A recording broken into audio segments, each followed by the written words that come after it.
Bismillahirrahmanirrahim. Allahumma sholli ala Muhammad wa ali Muhammad. Rabbi zidni ilman warzuqni fahman. Assalamualaikum warahmatullahi wabarakatuh.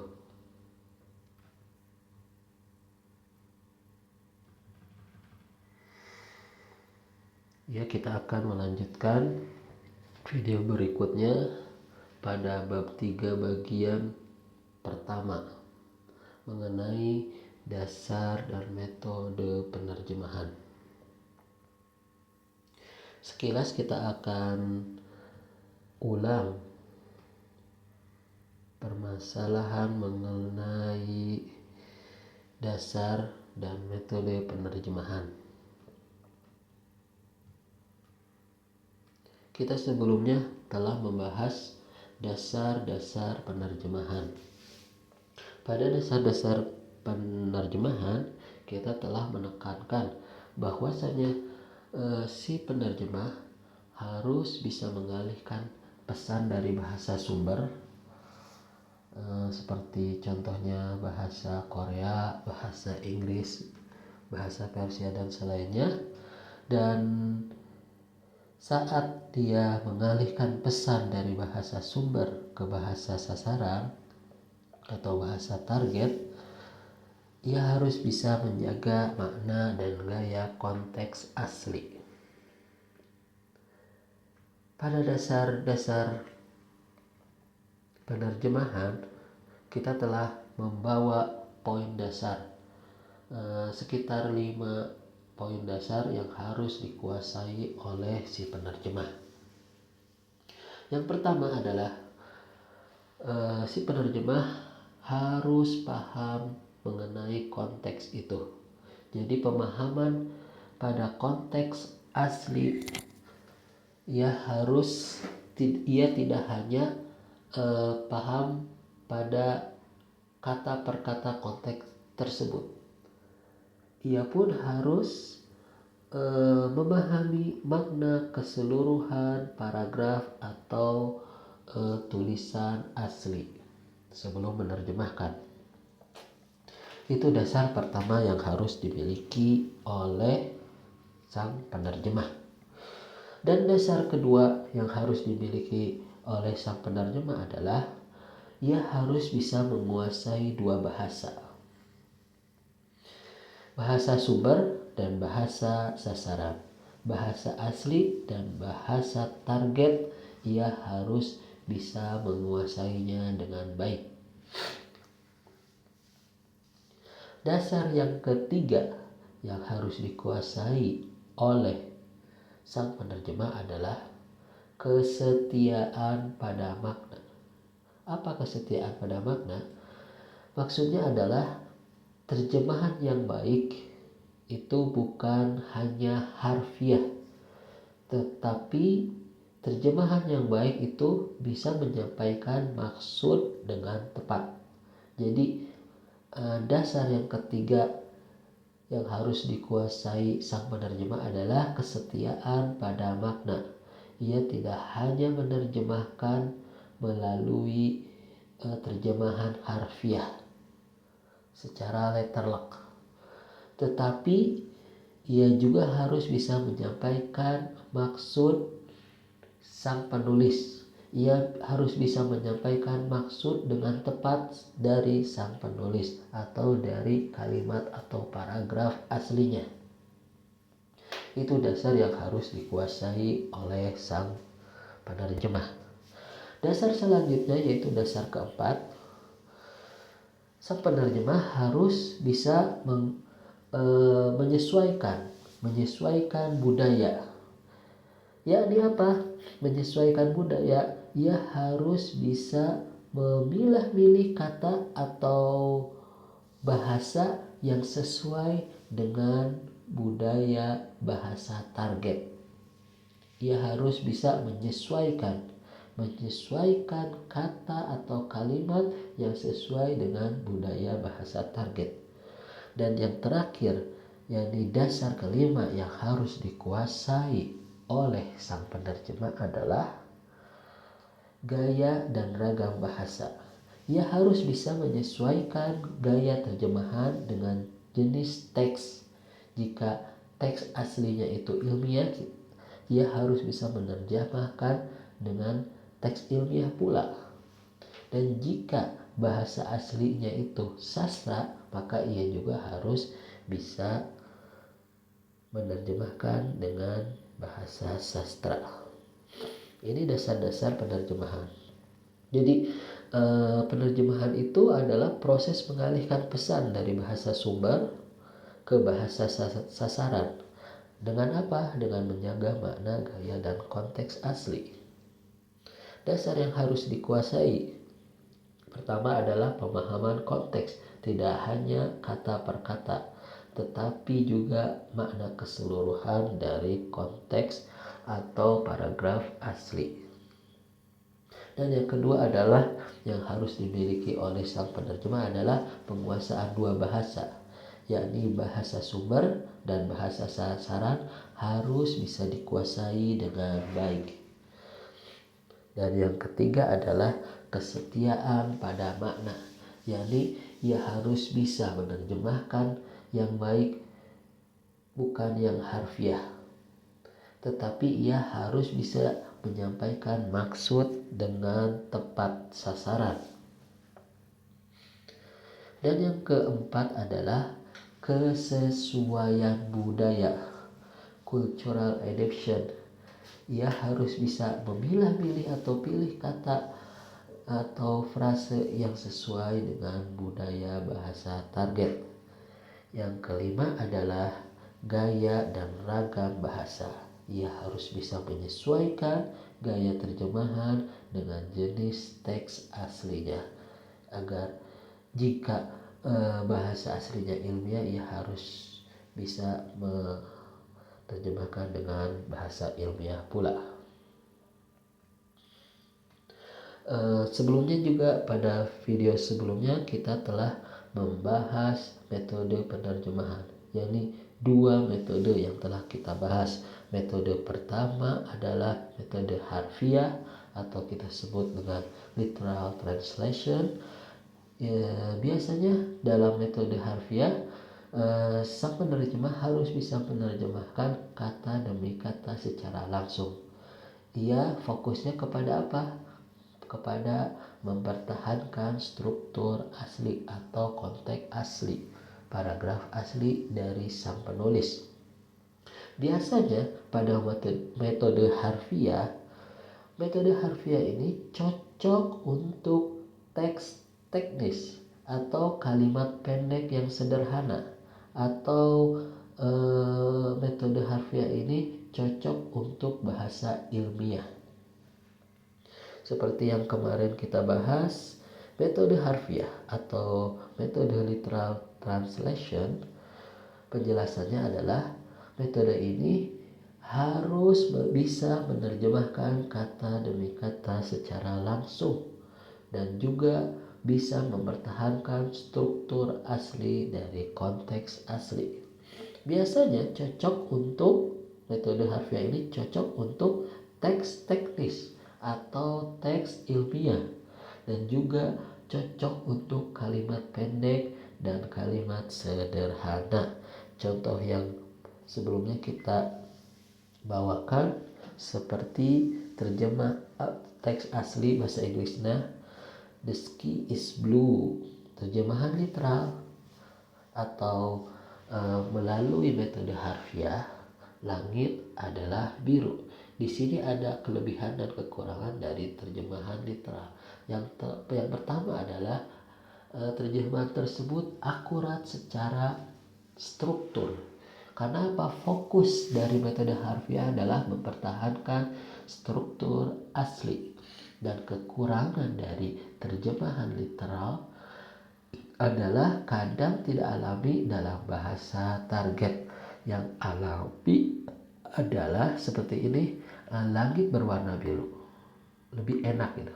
Itu lebih dimengerti oleh sang pembaca atau audiens. Dan pada metode kedua kita juga telah membahas metode bebas atau kita sebut dengan metode free translation. Biasanya metode free translation, sang penerjemah harus bisa menerjemahkan dengan gaya bebas. Ia fokus pada makna, bukan struktur asli dari konteks asli. Ini berbeda dengan metode harfiah berbanding terbalik. Dan biasanya pada metode bebas atau free translation ini cocok untuk puisi. Metode ini cocok untuk sastra dan ini cocok untuk dialog percakapan. Dan biasanya metode tersebut juga cocok pada teks yang membutuhkan ekspresi alami. Ini yang telah kita bahas, metode bebas atau metode free translation pada metode terjemahan tulisan menjelaskan bahwasanya menerjemahkan dengan bebas, fokus pada makna, bukan struktur. Yang sebelumnya ia menerjemahkan hanya kata demi kata secara langsung dan harus bisa mempertahankan struktur asli. Walau berbeda dengan metode bebas. Metode bebas tidak mempertahankan struktur asli, namun dia harus bisa menerjemahkan dengan gaya bebas dan fokus pada makna. Dan cocok untuk pada puisi seperti puisi, sastra, novel, dialog percakapan, teks yang membutuhkan ekspresi alami. Contoh yang kemarin kita bawa mengenai teks asli. He kicked the bucket. Ini sebuah ungkapan ya. Ungkapan meninggal.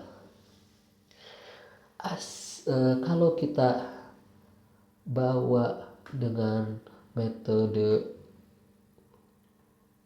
kalau kita terjemahkan dengan metode harfiah, dia menendang ember. Jadi si pembaca atau si audiens tidak akan memahami apa yang dimaksud dengan teks asli tersebut. He kicked the bucket. Maka oleh karena itu kita harus menggunakan metode bebas atau metode free translation. Pada contoh tersebut, he kicked the bucket harus bisa diterjemahkan dengan bahasa bebas atau gaya bebas, dia meninggal dunia. Jadi poin dari contoh tersebut yang pertama adalah kelebihannya lebih alami dan mudah dipahami oleh audiens atau si pembaca. Namun kekurangan dari terjemahan metode bebas adalah bisa menyimpang jika tidak hati-hati. Oleh karena itu harus sering menggunakan bahasa tersebut dengan contohnya ya.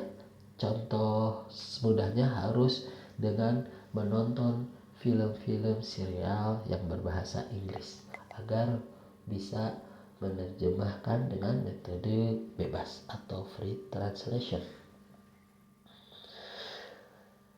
Walhasil kita akan memasuki isi inti dari video ini adalah kelanjutan metode-metode penerjemahan tulisan, dan insya Allah kita akan membawa 5 metode. Tadi 2 sudah kita sebutkan, kita akan membawa 3 lagi, sisa 3 dari metode penerjemahan. Yang ketiga adalah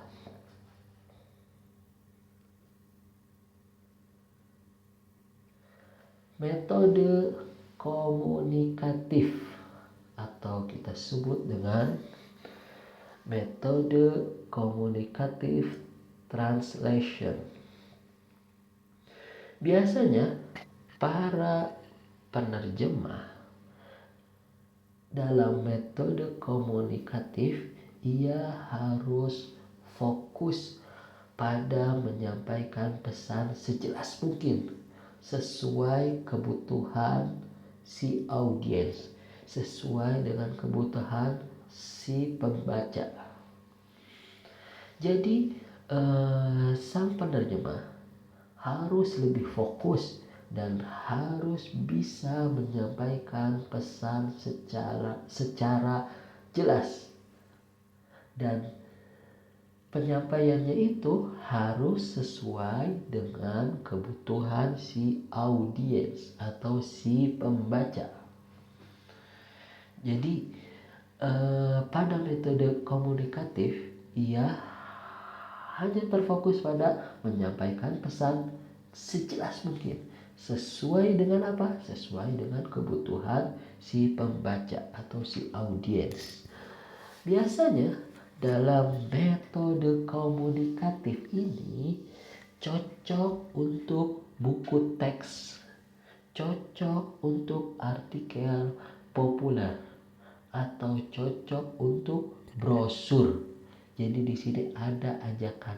Ia langsung ke poinnya langsung atau to the point pada kalimat atau konteks aslinya itu to the point. Seperti yang Al-Fakir bawakan seperti ini.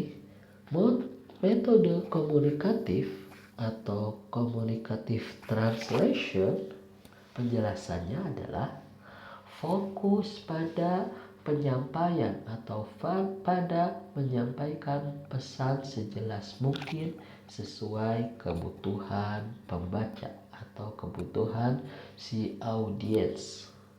Biasanya metode ini cocok untuk buku teks, cocok buku untuk artikel populer, dan cocok untuk brosur.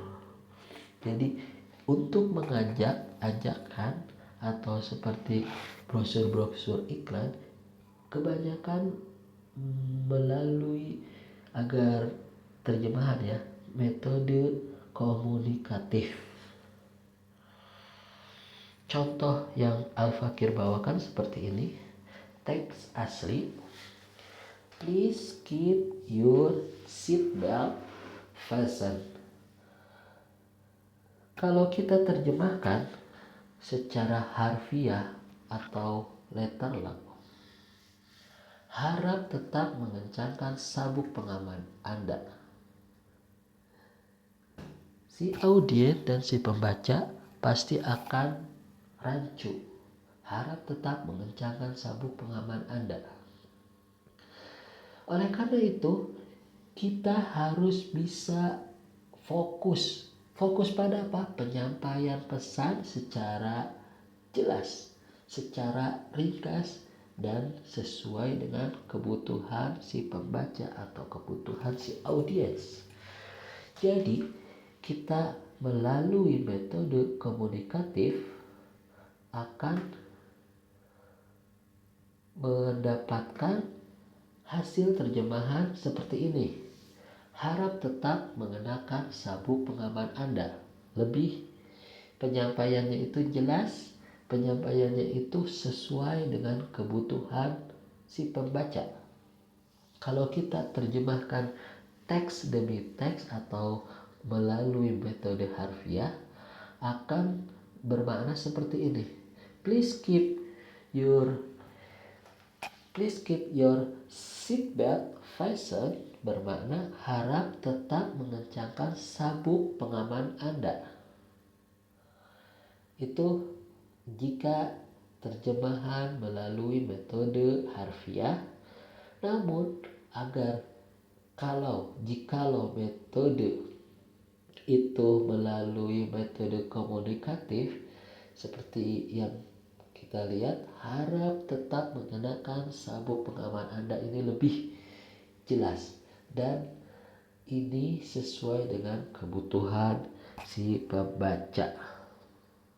Jadi kelebihan dari terjemahan komunikatif adalah jelas dan mudah dipahami dan tepat sasaran.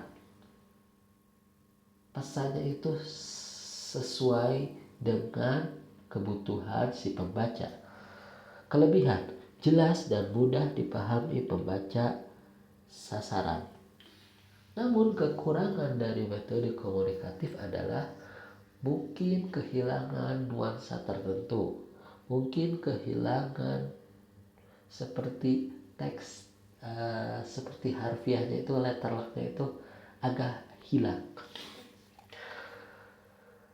Jadi dalam metode yang ketiga adalah metode komunikatif atau communicative translation.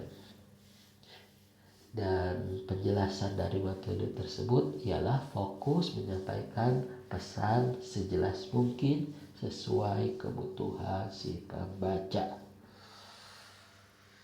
Kita akan memasuki metode selanjutnya. Metode selanjutnya apa? Metode semantik atau semantic translation. Biasanya pada metode semantik ini para penerjemah harus bisa lebih mementingkan nuansa makna dan nuansa keindahan dari bahasa sumber atau dari teks atau konteks aslinya, meski tetap menjaga keterbacaan. Biasanya metode semantik ini kita seperti memasuki alam khayalan. Jadi nuansa maknanya itu, nuansa khayalannya itu harus alami, harus benar-benar terisi. Si penerjemah harus lebih bisa menguasai bahasa-bahasa khayalan atau nuansa makna. Kita sebut nuansa makna, bahasa khayalan atau sesuai dengan KBBI atau bahasa bakunya nuansa makna dan keindahan bahasa sumber, meski tetap harus menjaga apa? Menjaga keterbacaan, menjaga konteks asli atau paragraf asli dari sang penulis asli. Oleh karena itu, dalam metode semantik, si penerjemah biasanya dia sedang menerjemahkan, contohnya paragraf atau konteks seperti puisi, seperti novel, seperti karya sastra, seperti sebuah artikel reflektif yang sedang ia terjemahkan. Dia harus bisa mengetahui gaya dari tulisan tersebut, bahwasanya tulisan tersebut itu ima puisi, ima karya sastra, ima artikel reflektif. Seperti yang Al-Fakir jelaskan pada slide berikut ini adalah metode semantik atau semantic translation.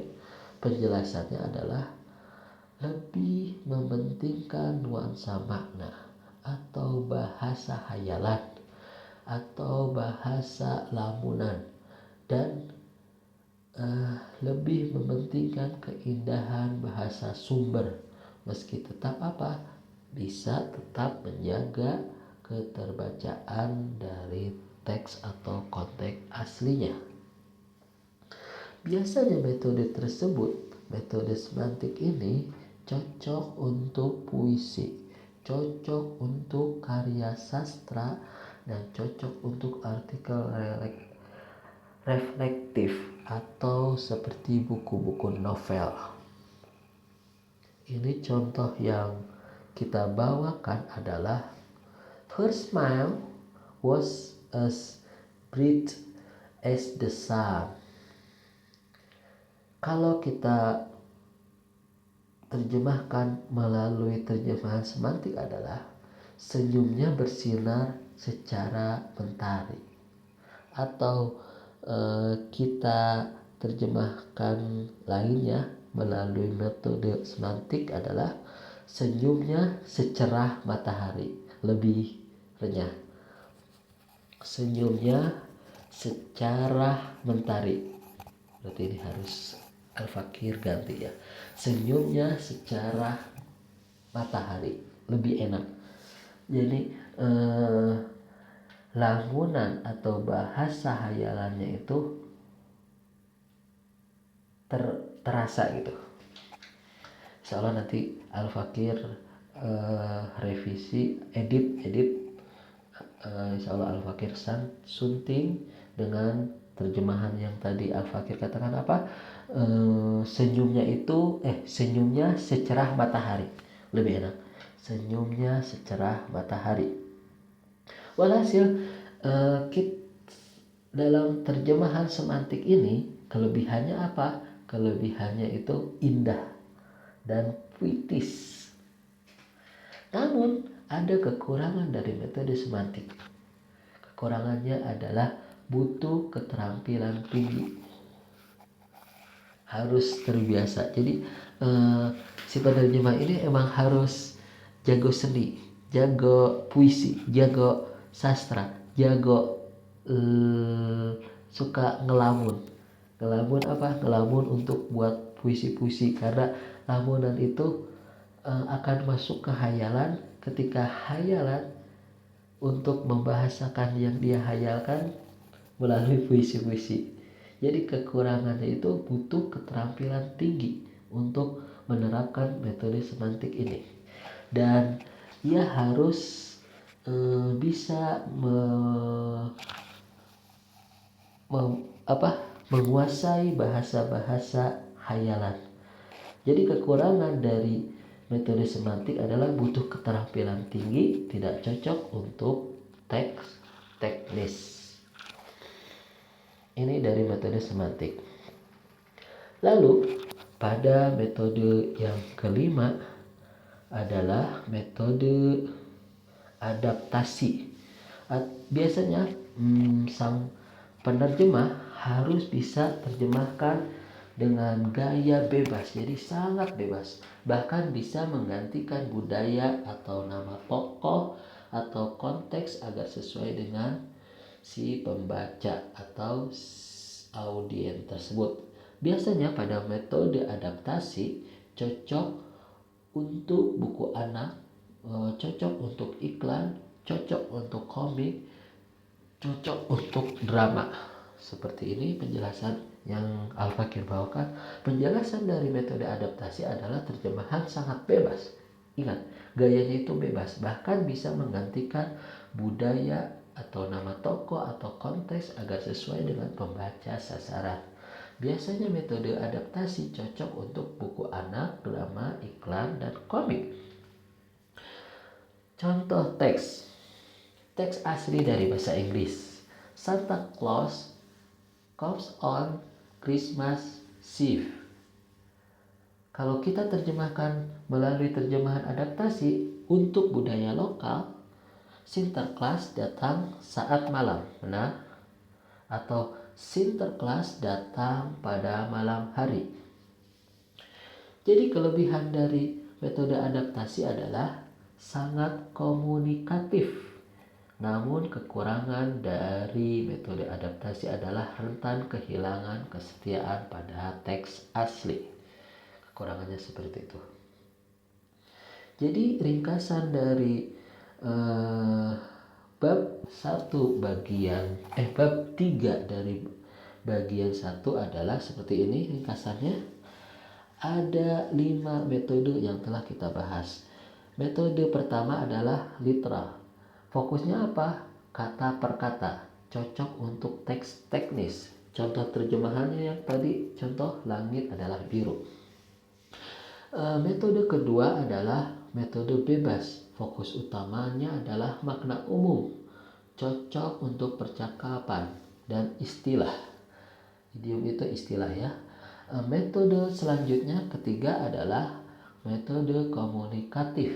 Biasanya fokus utama dari metode tersebut adalah pesannya jelas dan ringkas dan cocok untuk buku teks atau brosur. Langsung pada intinya, to the point. Metode keempat adalah metode semantik. Biasanya metode semantik ini fokus utamanya adalah nuansa makna, bahasa hayalan karena bahasa hayalan itu cocok untuk sastra puisi. Dan metode terakhir dari metode penerjemahan tulisan adalah metode adaptasi yang fokus utamanya adalah budaya pembaca. Dan ini cocok untuk buku anak, iklan, dan komik.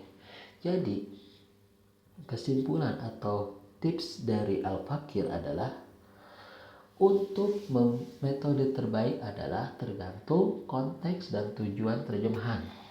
Dan yang kedua, kesimpulan dari Al-Fakir adalah jika kamu menerjemahkan artikel ilmiah, pakailah metode literal plus komunikatif. Itu untuk artikel ilmiah. Dan jika kalau Anda ingin menerjemahkan puisi, gunakanlah metode semantik atau metode plus metode adaptasi. Sekian dari Al-Fakir. Wabillahi taufiq wal hidayah. Assalamualaikum warahmatullahi wabarakatuh.